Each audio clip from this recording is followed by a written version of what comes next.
दोस्तों हमारी दुनिया में कई बार ऐसी घटनाएं हो जाती हैं जिन पर विश्वास करना बड़ा मुश्किल हो जाता है और ऐसा ही एक किस्सा यूरोप के ईसाई धर्म से जुड़ा है। दरअसल दोस्तों ईसाई धर्म में पोप का नाम तो आपने जरूर सुना होगा, जो कि पूरी दुनिया में ईसाई धर्म के सबसे बड़े धर्मगुरु होते हैं। हालांकि आज तो ये सिर्फ धर्मगुरु हैं, पर पुराने समय में पोप धर्मगुरु के साथ साथ पूरे यूरोप में जितने भी राजा होते थे उनके हेड हुआ करते थे। दोस्तों अब आप अंदाजा लगा लीजिए कि ये पद उस समय ये कितना पावरफुल रहा होगा।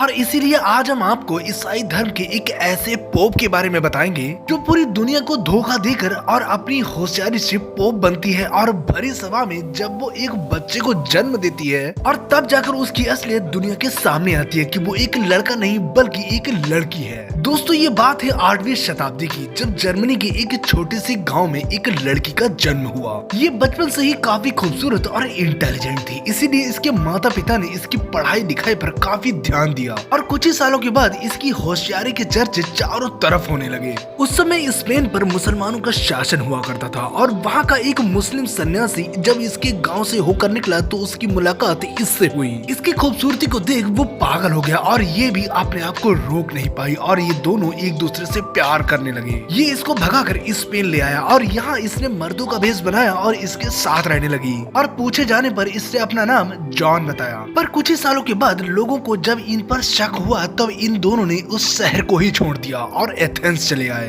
पर एथेंस में कुछ समय बिताने के बाद दोनों के बीच लड़ाई हो गई, जिसमें जो मुस्लिम साधु था वो अपने शहर वापस चला गया और जॉन जो कि एक लड़की थी वो रोम चली आई। पर इसने अपना हुलिया मर्दों की तरह ही रखा और लंबे समय से आदमियों की एक्टिंग करते करते अब इसे ज्यादा परेशानी नहीं होती थी और अपनी होशियारी के दम पर रोम के सेंट मार्टिन स्कूल में पढ़ाना शुरू कर दिया। और उस समय जो रोम के पोप थे उनकी मौत हो गई। इसके बाद नए पोप को नियुक्त किया गया जिनका नाम ल्यूचिहारो था, जो कि सेंट मार्टिन स्कूल से थे और इसीलिए वो जॉन को अपने साथ रखने लगे। और इसी दौरान इसने रोम के दौरान लड़ी गई कई जंगों को जितवाया और इसने ल्यूचिहारो का दिल जीत लिया। इसीलिए ल्यूचिहारो ने इसको कोऑर्डिनेट का पद दे दिया, जो कि किसी राजा से कम नहीं था।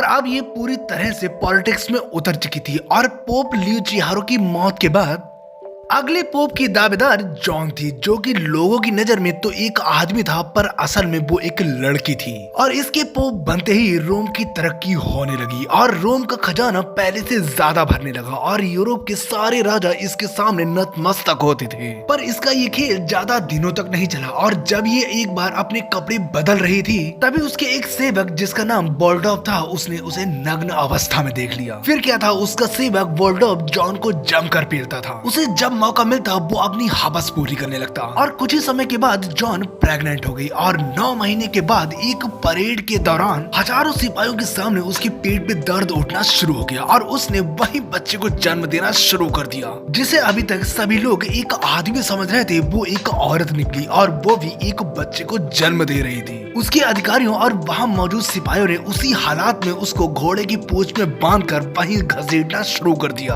बाकी सिपाही उसको पत्थर मार रहे थे और ये सब तब तक होता रहा जब तक वो मर नहीं गई। दोस्तों रोम ने निर्दयता से की गई लेडी पोप की इस हत्या को छुपाने के लिए कई प्रोपेगेंडा किए, जिस कारण दुनिया को इसके बारे में पता ही नहीं चला। फिर भी 13वीं शताब्दी के एक राइटर ने अपनी किताब में इसके बारे में लिखा है। दोस्तों इसके अलावा फीमेल पोप जॉन की फोटो आज भी रोम में मौजूद है। वैसे दोस्तों इस फीमेल पोप के बारे में आपका क्या कहना है कमेंट करके जरूर बताएं। और अगर आपको ये वीडियो अच्छा लगा हो तो प्लीज सब्सक्राइब करें, क्योंकि हम ऐसे ही रियल और इंटरेस्टिंग वीडियो लाते रहते हैं।